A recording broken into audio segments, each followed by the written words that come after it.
Stand clear of the closing doors. Welcome to Chuck versus the Subway. Mind the gap. That's London. The next stop is Chuck, Season 3, Episode 18. Now entering the penultimate episode of Season 3. Hosted by two people who have apparently never been on a subway. Hello, my name is Chris Gillespie, and I am one of the subway conductors today. Hello, my name is Erin. I am, as I've established before, I'm not a train expert. I used to be an expert on subways, but it's been a little while. It has been. I am still predominantly rely on the subway, but I have not been on the subway in almost, 4 months at this point, basically. Yeah.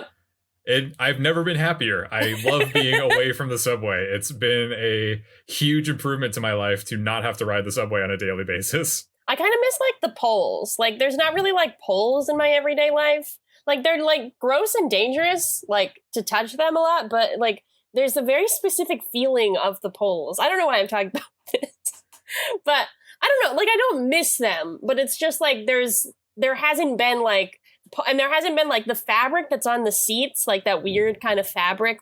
I don't see that in my day-to-day life. I don't necessarily miss them, but it's just, something that I'm I don't see a lot of subway poles. I don't see a lot of seat carpet. I don't see a lot of, that very specific feeling when, one car is empty and you're is it empty for, a bad reason, or is it empty, I could go into it? And if it was empty for a bad reason, maybe is it better? Sometimes people give birth on the subway when you're on it and they have to stop it. That's happened to me before. So, yeah, those are all things that, as we will establish in this episode, LA does have subways, and they do play a big role in this episode. Maybe in New York, it would be a little bit harder for, an evil government operation to, take over, certain, subway maintenance hatches, because, in New York, there's, more subways being used, but in LA, it's possible for that to happen because, the subway is a little bit less of a source, you know? Although I guess depending on who you would ask in New York, some may say that an evil government corporation has already taken over the New York subway. Yeah, of course. So I would like to give a shout out to the Atlanta subway service, which is called MARTA. Okay. I rode that. It was a nice little subway. It's very small, but it was very clean and timely. And I think I probably enjoyed it because I only rode it once, unlike the New York subway, which I've ridden thousands of times. The Philadelphia subway line, or I don't know if this is more like a commuter rail kind of thing, but it's called the SEPTA. Oh. I wish I could be it's more like a septic, but I had a very pleasant experience on the SEPTA. Oh. Well, if you're listening to the show and you have a subway system near you in your hometown, let us know. We'd love to hear about it. Yeah. What's the name of your subway system? Is it something weird, or is it something boring like the MTA? The T is kind of interesting, actually, because you're what is that? What's that letter stand for? Right. And then there's a whole thing because it's the Boston Tea Party. I feel that pun needs to be made more. They should do more of that. Or spill the tea. If the tea gets in an accident, you could write BuzzFeed could be the tea spills, or something like that. You know? So this is a show about Chuck. We're going to be talking about the penultimate episode of season 3, Chuck versus the Subway, today. But before we do that, I wanted to point out that for those of you listening, I am wearing a baseball hat I've been wondering what that's all about. Well, Erin, if you watch this episode, if you watch the previous episode, you'll know that when characters in Chuck go undercover or are running away or hitting the lamb, they just put on a baseball hat to show that they are undercover. Okay, well, I have something that I have to do then. Whoa! I'm wearing sunglasses. Thank you for listening to the show, and I will make you question why you're listening to this podcast in just a moment, but it occurs to me that we are almost, believe it or not, we're almost done with season 3. It's crazy because it feels like we had just started season 3. Yeah, it really does. It's been a wild season, which we're going to be discussing in the following episodes. We'll be talking about the season finale next week, and then the week after that, we'll be doing kind of a big season 3 wrap-up as we do here. So in the waning days of season 3, it occurred to me that there's something that we do every season that we haven't done yet, and I feel like it's only appropriate to reintroduce our listeners to our good friend Coco. Oh man. Coco is one of the main sponsors of Go Chuck Yourself. It's by the Ashton Drake Galleries. Coco is a human monkey hybrid baby Jesus. that is made of, well, we have copy here from Ashton Drake, so I'm just going to read that. Once again, we love supporting Coco here at Go Chuck Yourself. Okay, so the headline is an amazing work of lifelike art to cuddle and love. With all the tender innocence and sweetness of a real newborn monkey, Coco is a 16-inch, so truly real, that's trademarked, masterpiece of realism you can cradle in your arms. Thanks to the award-winning artistry of Linda Murray. Thanks, Linda. Coco's little head, arms, and legs are crafted of real touch, also trademarked, vinyl to recreate every lifelike detail from her cute, serene expression to her wrinkled little toes. She also has a weighted cloth body that's perfect for posing and cuddling. Little wisps of hair applied by hand add to the incredible realism, as do those trusting eyes and the look so lovingly into yours. You won't be able to resist picking her up and offering her that pacifier, yours included free. She arrives in a pink tee and a terry cloth diaper adorned with tiny pink diaper pins. Simply adorable. A remarkable value for a limited time. That's right, Coco can be yours for just $119.99, payable in 4 installments of $29.99. Your satisfaction is guaranteed for 1 full year, so order now. Head over to www.ashtondrake.com/Coco. For more information on sales tax you may owe to your state, go to ashtondrake.com/use-tax. And make sure you follow Ashton Drake on Facebook at facebook.com/AshtonDrake for contests, new dolls, and more. Something upsetting that I don't think I've talked about on the show before is that I do now get ads for Ashton Drake, and not just Coco, but like everything that they sell, which includes like lifelike human baby dolls and other animals as well. And that's just something that I get ads for on my computer now. Maybe that's because of me talking about it, and so that somehow it's listening to me and is catering your ads to that. But I like to think that it's because you are living a lifestyle of someone who would probably be interested in this. I like to think that too. Can you repeat for our listeners where we came across Coco initially? Did you find Coco on the street? So Coco we found on the sidewalk here in Flatbush when Erin was visiting when she lived in New York back in the day, in the early days of Go Chuck Yourself. She was in my neighborhood and we were walking down the street and we found Coco just on the street. And it's been love ever since. So once every season I do a free advertisement for Coco, so make sure you check it out.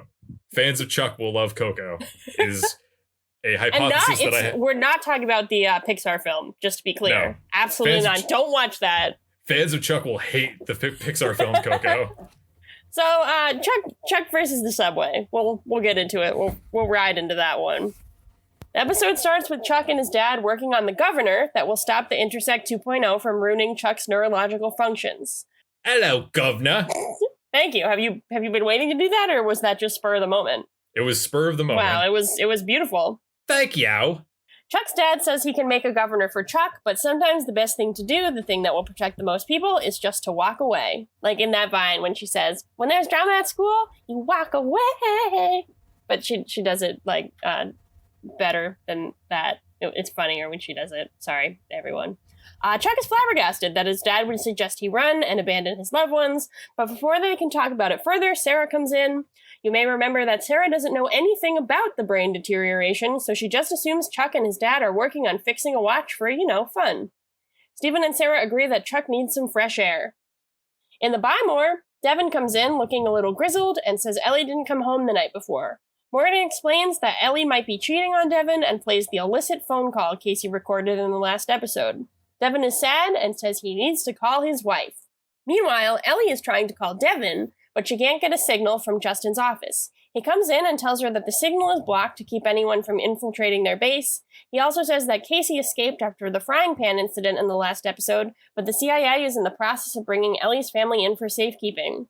So, I understand that there are situations where you're just, up all night, in somebody, if you're at, a hospital or, at a police station or, things like that, you might be, in a room for an extended period of time and you're just sitting, waiting, being nervous. But we're establishing that Ellie was there overnight. So she's been there a while. And I feel like it kind of, we know Justin is bad, but, for her, it sucks that she was just, locked in an office. Did she get food?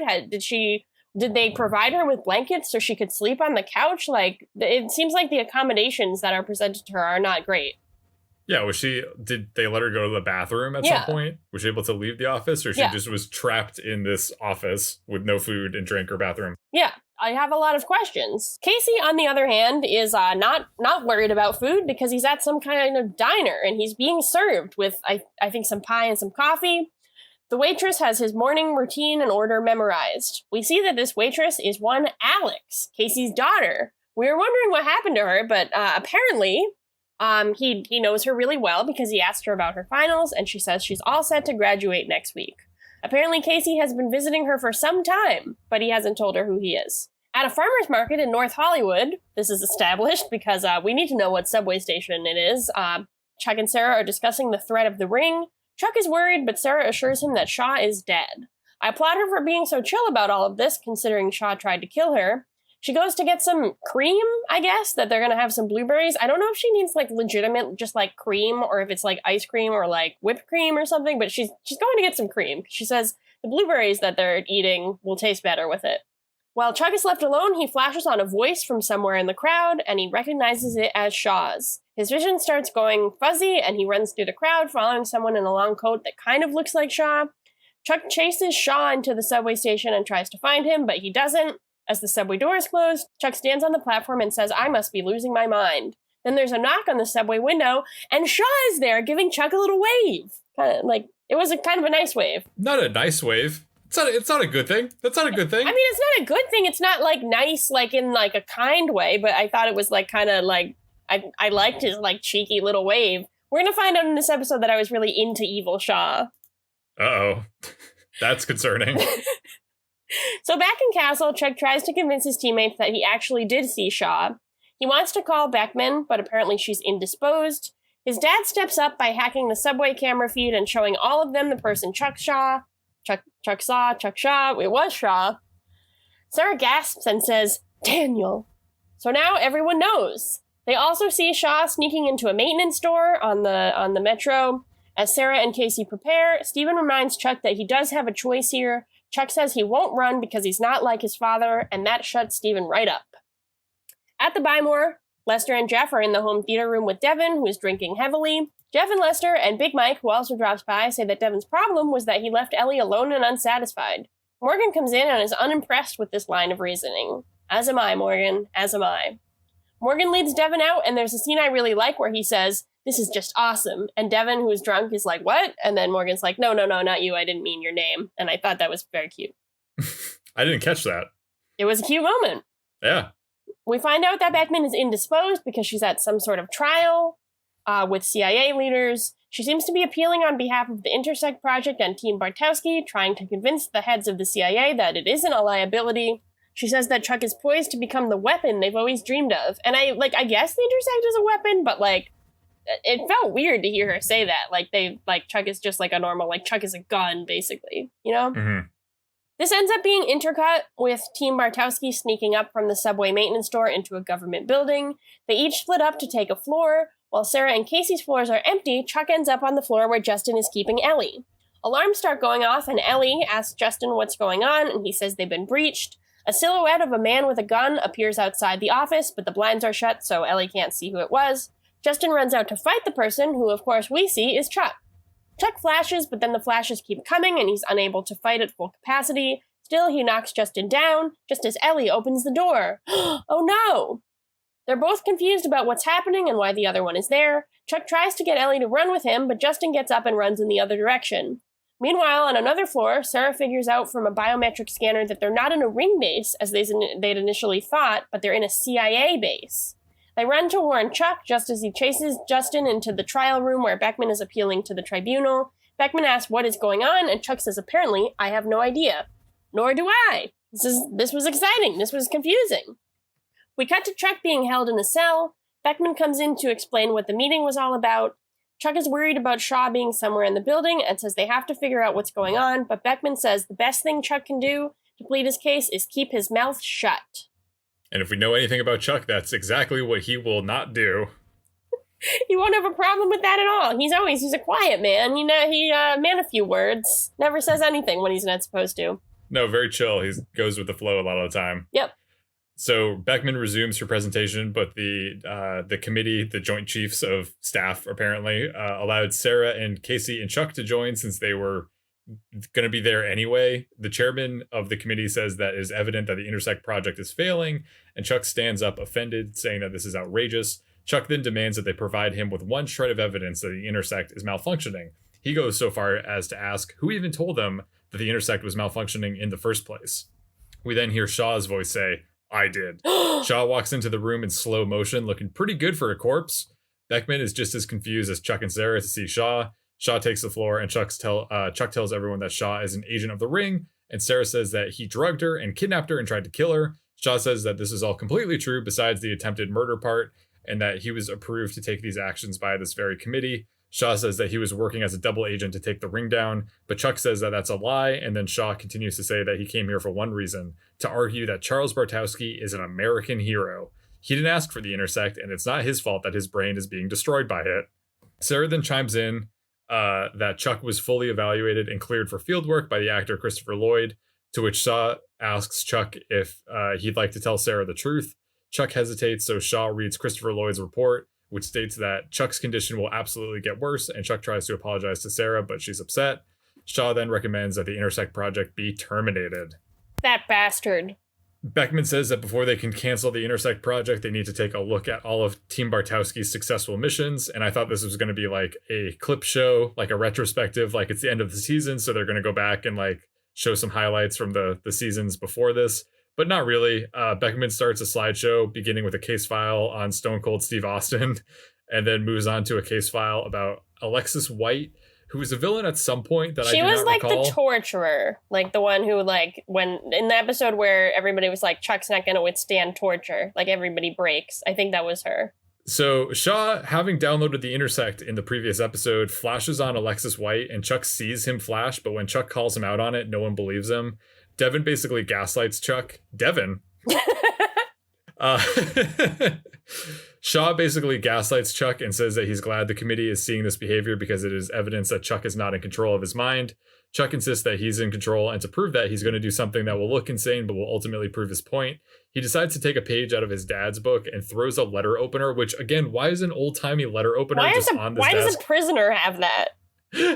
He throws this little knife at Shaw's like face area, but Shaw kind of smiles as the knife circles towards him and just lets it hit him in the shoulder, so he gets stabbed, and everyone freaks out because Shaw does not flash. He doesn't have the Intersect, it seems, and they just carry Chuck away. The armed guards come in and pull him away while Chuck cries that Shaw has the Intersect.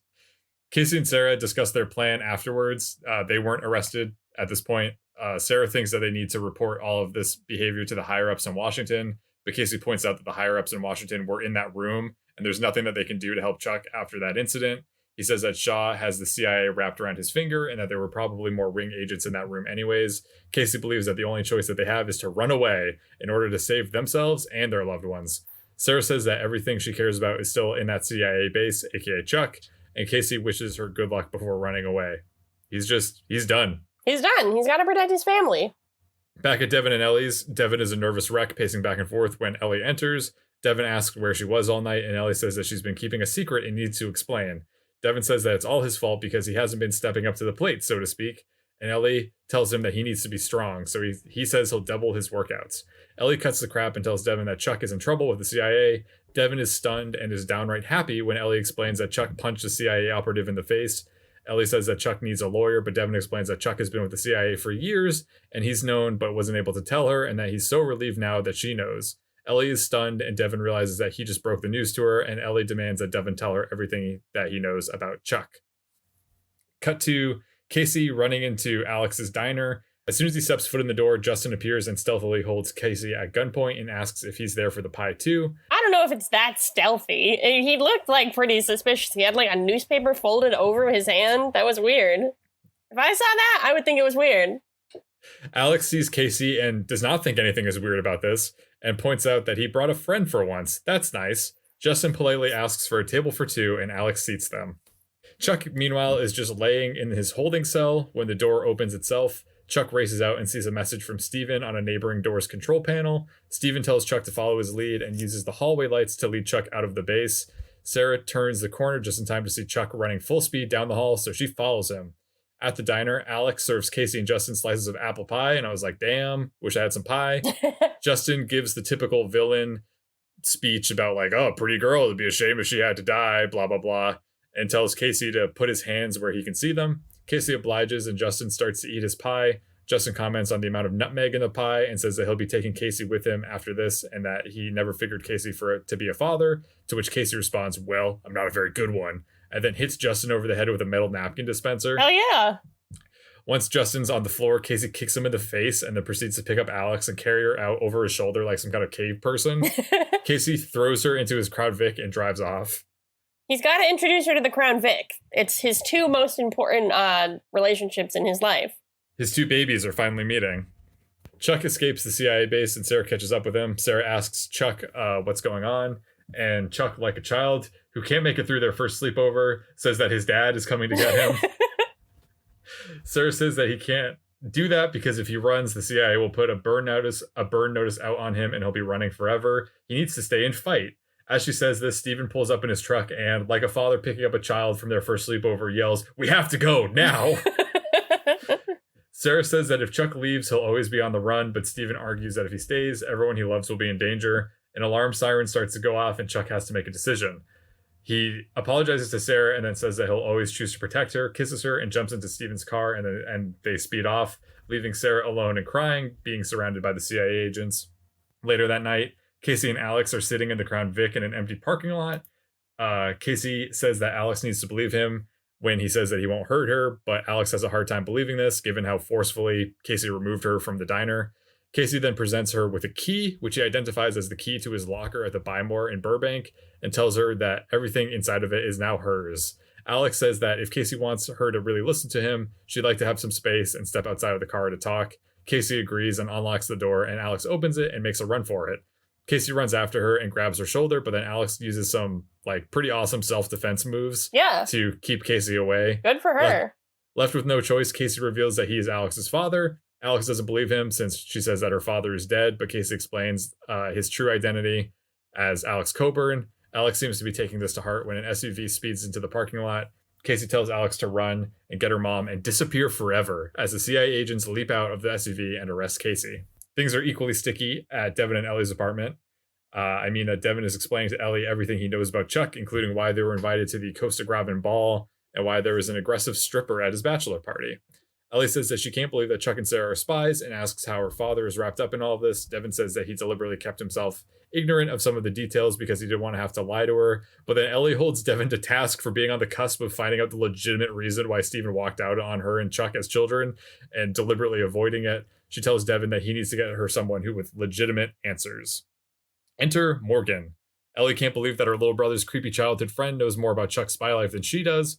Morgan tries to give a dramatic setup to the story of Chuck, but Ellie says that they don't have time because the bad guys have Chuck.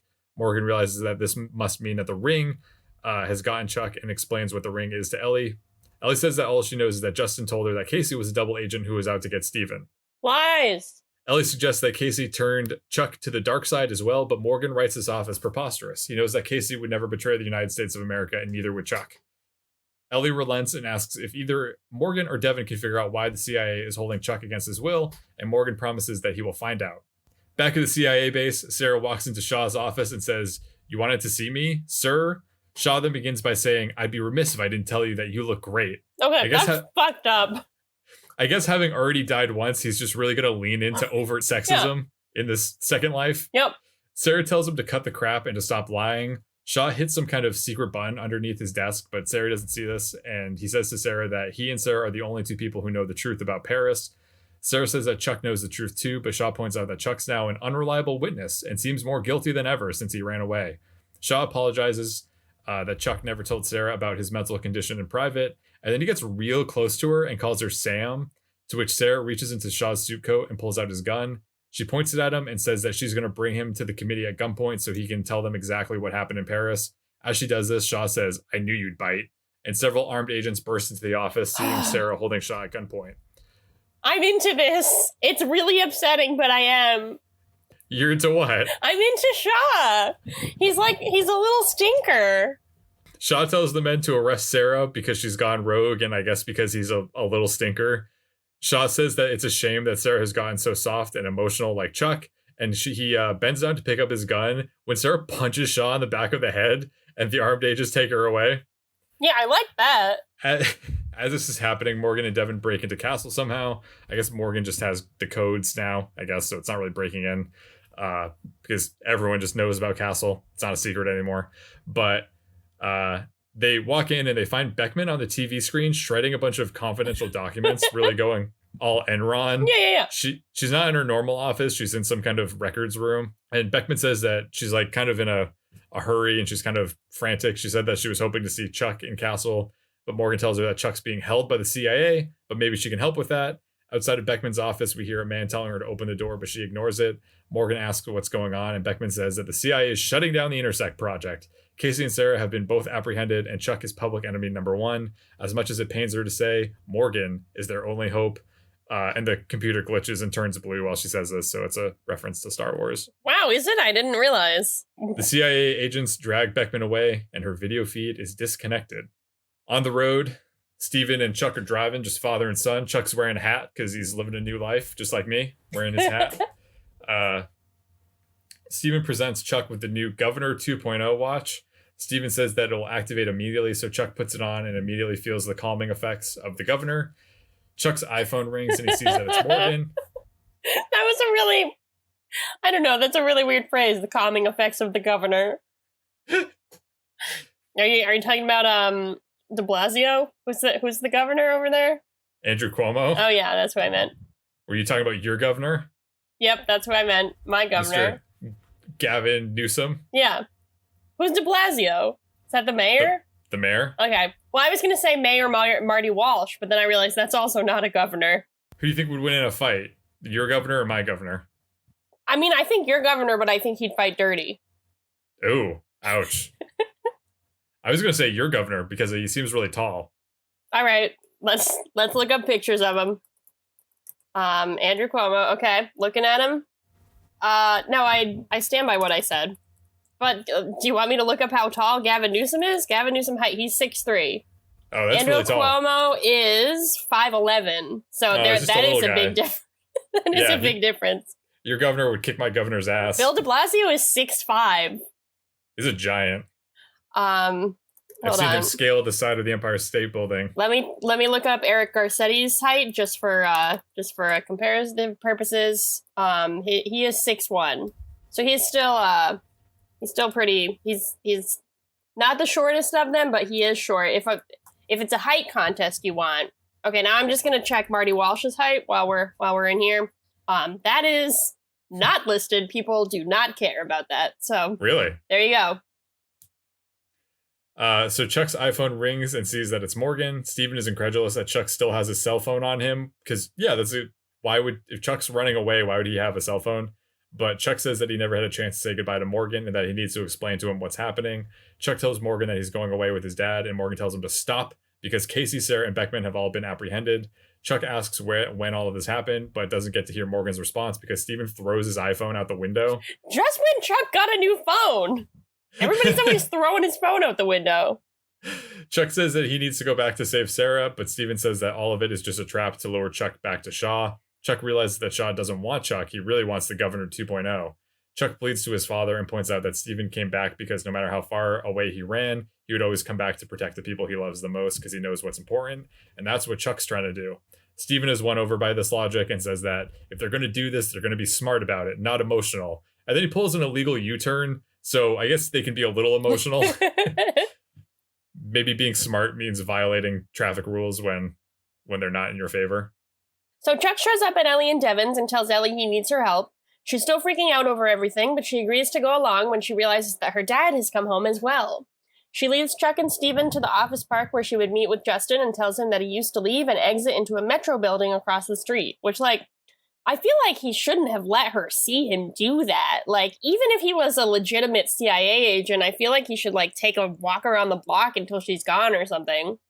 Yeah, or tell her to wait on a bench that's not facing his egress route. Yeah.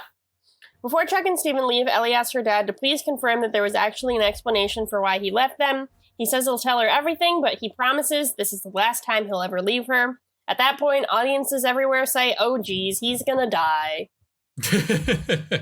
Meanwhile, wherever Sarah and Casey are being held, Shaw says that Chuck is so predictable that he'll show up any minute. He also calls Chuck love-soaked, which is, like, kind of weird. It's a weird expression. Like, love-struck is a word. Love-soaked? I don't know what that is. It sounds kind of dirty, or like a beautiful poem. Like, about, like, nature. Like the love-soaked dandelions. He's saturated with all that love. Yep. Wet to the touch. Chuck and Stephen tell Ellie to wait in the office park, and they break into the Metro building. It looks normal, but Chuck flashes on the company that created it and points out a fake wall. They go deeper into what appears to be a ring base. Back in the cell or whatever, Shaw gets a notification from Justin that Chuck and Stephen have infiltrated the base. Shaw is like, see? But then Justin says it's not the base they're currently in, but the secret ring base. I didn't know there were two bases. I didn't know Chewbacca was in another transport. I don't know. There's just two of everything in this sci-fi stuff, you know? Also, Shaw has another weird line here where he says something like, who knew Chuck could think with an organ other than his heart? And I'm like, Chuck has a penis to think with, Shaw. Come on. That was nice that you were thinking about Chuck's penis in this episode and not just Shaw's. Well, I was thinking about Shaw's too. I just, like, it hasn't come up yet. In the base they're actually in, Stephen and Chuck deduce that the ring saved Shaw's life and then gave him the new intersect. Outside, Ellie sees Justin and Shaw arriving and entering the base, and she sneaks in after them. Shaw and Justin hold Chuck at gunpoint, asking him to hand over the governor. Chuck is reluctant until Justin gets close enough to hold the gun to Chuck's head. Chuck takes the governor off, hands it over, and immediately seems a little less steady, but he still wants to fight Shaw, even without it. He taunts Shaw and says things like, don't you want to know how your intersect stacks up against mine? Shaw does want to know this, but he says that he'll undoubtedly win because Chuck can't fight when his emotions are compromised. Chuck says he's calm, and Shaw is like, how about now? And then he shoots Stephen. That was brutal. That was like I knew that this was coming, but it was still brutal. Like, that's, I don't know. Shaw, like, he's not a good guy anymore. Right. It's very sad, and I think they do a very good job of, because obviously characters get shot and people die in Chuck, and it kind of is somewhat commonplace, but they do a good job of giving this a lot of emotional gravity and weight to it. Absolutely. So Shaw and Justin just, like, I don't know if they're just, like, standing there while this is happening, but we focus on Chuck, who runs to his dad and cries because Stephen is 100% dying. Stephen tells Chuck, you're special, son. Always remember you're special, which is like a theme at the end of this season. Like, everybody's telling Chuck he's special, which, like, he is. Everyone's special, but, like, I don't know. That's a weird, like, last line. Ellie also sees this go down, and she hides behind a pillar and cries. At the Buy More, we have a rapid switch in tone for a minute, where Alex comes in to figure out whatever it is in Casey's locker. Jeff and Lester are the first to see her, and they offer to help her, but in a weird, creepy way. Surprise, surprise, Morgan comes over, and he's not creepy, and he actually helps. He initially thinks Alex is also a spy, but she unloads on him about how Casey was a customer at her restaurant and just said he's her dad and asked her to go to his locker. Morgan leads the way, and they open Casey's very normal locker, but reveal a secret locker behind it. Alex uses the key Casey gave her to unlock it, and it's full of passports and money and stuff. As they react to this, Devin rushes in and tells Morgan he needs him. There's like a vibe where Morgan can tell something serious is wrong. Back at the ring base, Chuck is in handcuffs. He's put in a van with Casey and Sarah. Sarah asks where Chuck's dad is, and Chuck says, Shaw won. Sarah and Casey realize that Stephen must be dead. Sarah apologizes to Chuck. Shaw locks them in the van and tells them they better use the trip to the CIA base to bond because once they get there, their lives will be over and presumably they'll be separated. Chuck is all like, there's no one left to save us. But who's that on the road following the van? It's Ellie. And Devin and Morgan are also in a car somewhere getting ready to step in. Over the phone, Devin asks Ellie if she's sure she wants to go down this road. Ellie is sure. And that's the end. Except not on Amazon because the last two episodes are lumped into one big episode on Amazon. But it is the end of this recap. Yes, that is where we end. Yep. We will be discussing Chuck versus the Ring Part 2 next week. But what a cliffhanger. Yeah. What a cliffhanger that did not exist at any point in history besides right now. Yep. Because when it was airing, I think they probably aired these two episodes back to back. So yeah, it's only a cliffhanger for us and you listening to this episode. Right. It's probably not a cliffhanger for because you're probably already familiar with, but I wonder, like, please write to us if you're someone who's never seen Chuck before and is just, like, listening to this for fun. I mean, I feel like it's possible. Stranger things have happened. We're pretty charming. Stranger Things? Go Stranger Things yourself? So that is Chuck versus the Subway. What a dense episode. Yeah, it was a lot went on. Yeah. I have an IMDb trivia fact, and I just found it very funny, so I wanted to read it. As a preview, 2 out of 7 people found this interesting. Okay. There are several mentions of getting or being burned, and at one point, Sarah tells Chuck that they'll put a burn notice on you and you'll be running forever. This is possibly in reference to another very popular spy show on network television in 2010 called Burn Notice, starring Jeffrey Donovan as Michael Weston. So do you think that's a reference to Burn Notice, Chris? I don't know. Is it a reference, or they just happen to be I using assume the same that it's the same turn of phrase. Right. So maybe that's why 2 out of 7 people found it interesting. The other 5 were like, no. I remember being like kind of into Burn Notice for like not very maybe like a few months maybe, where I was like, this show is so cool. Maybe that's what we'll watch after we're done with Chuck. We have to start thinking about it. It's pretty surface level. It's What about Psych? Never seen Psych. Okay. I feel like Psych, well, I used to watch Monk. That was my show when I was like in 6th grade. That was my like USA television characters welcome. Yeah. Yeah, I never saw Burn Notice.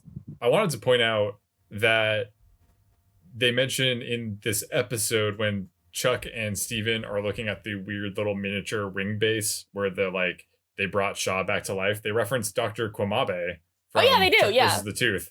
And so apparently Dr. Kwamabe's work was like he was involved with the ring in order to bring Shaw back to life. Very interesting. I thought that was interesting because it sounds like a lot of overlap between anyone who's familiar with Mass Effect 2 when Commander Shepard is brought back to life through the hard work and billions of dollars put in by Cerberus to resurrect the character. Pretty similar stuff.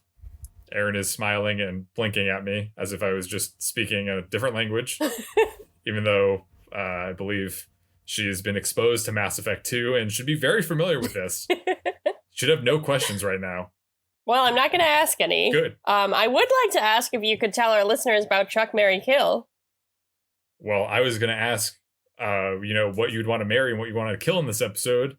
And I do that because it's Chuck, Marry, Kill, where we pick one part of this episode we'd like to marry because we love it. And then one part of this episode that we'd like to kill because we don't love it.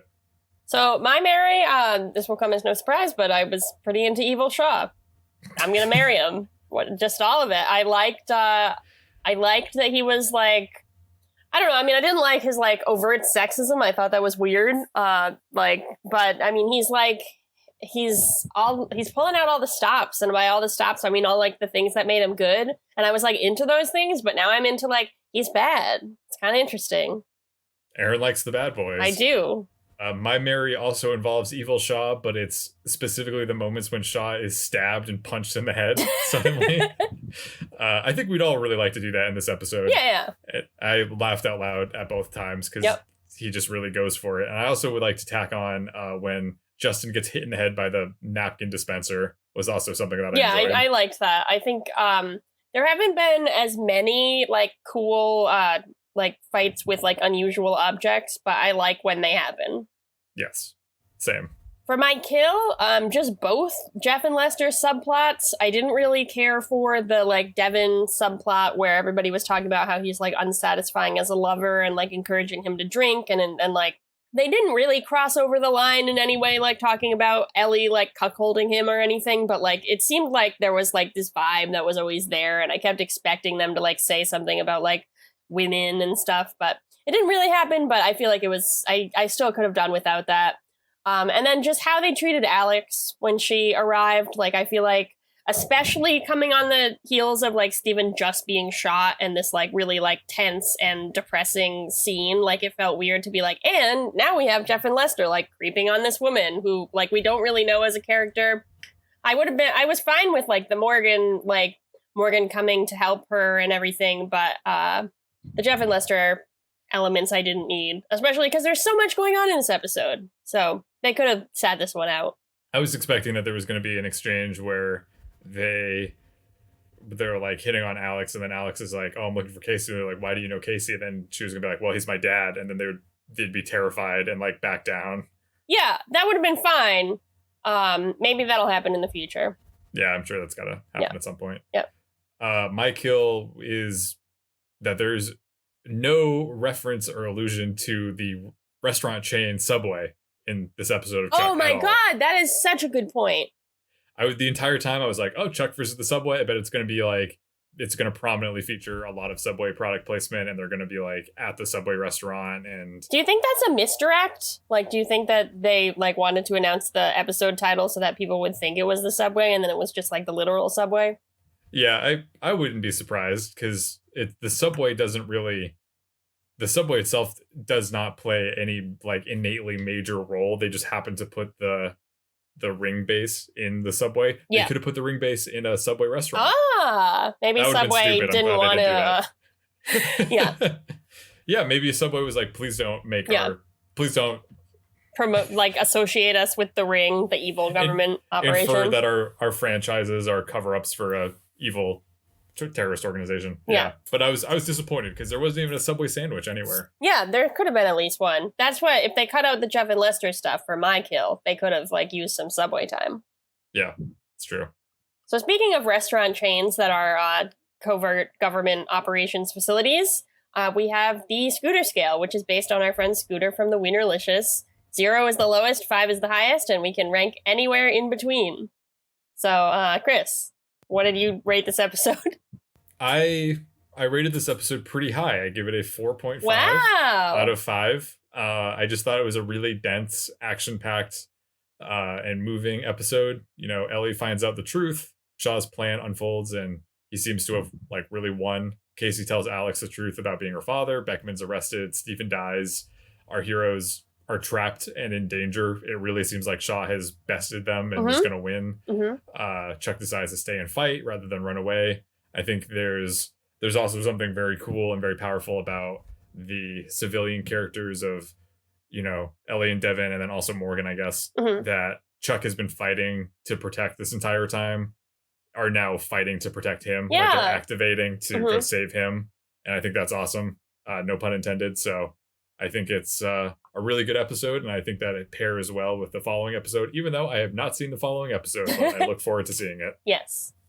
I agree with everything that you said. My score is a little bit lower. I'm going to give this a 3.5. I think the brunt of that score is based on the Stephen death scene and the resulting scenes of like Chuck kind of being downcast.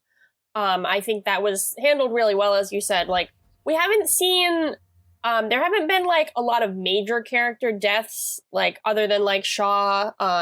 Who else have we lost, Chris? Like, has there ever been any like Bryce Larkin? Yeah, okay. So Bryce Larkin, Chevy Chase. Yeah, okay.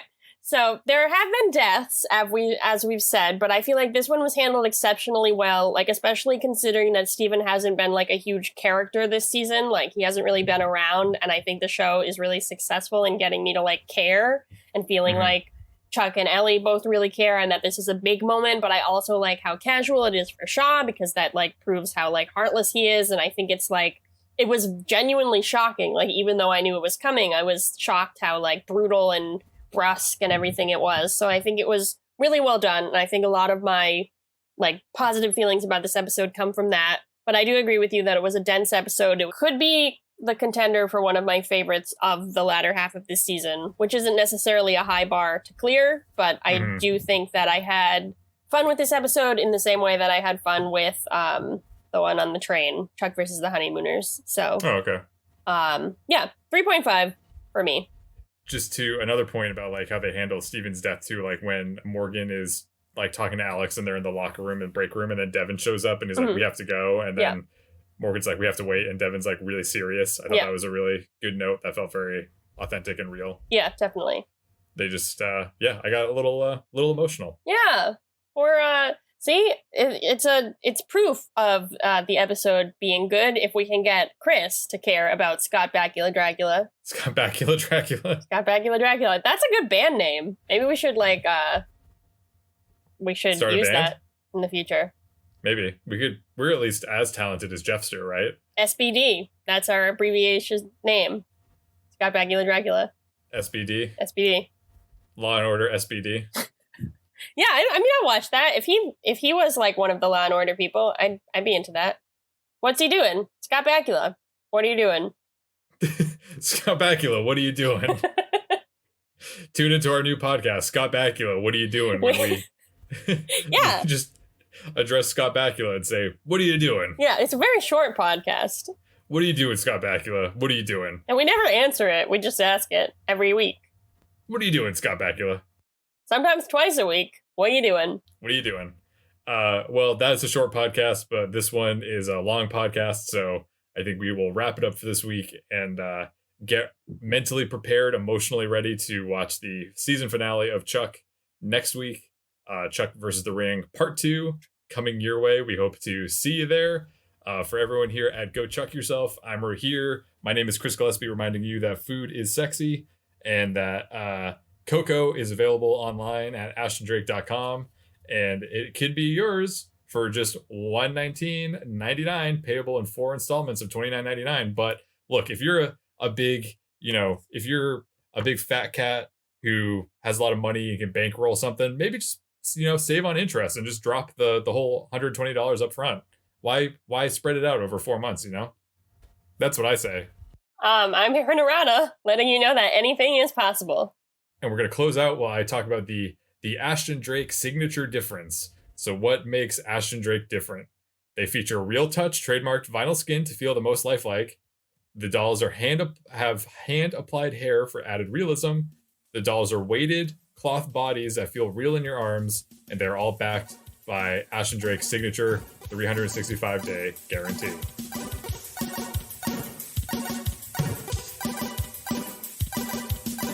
Thanks for listening. As always, a big thanks to the artist Hadakoa and the fine folks at freemusicarchive.org for providing us with our theme song, Warm Up. If you want to drop us a line, you can reach us at GoChuckYourselfPodcast@gmail.com. Don't forget to like and subscribe to Go Chuck Yourself on your preferred podcast platform.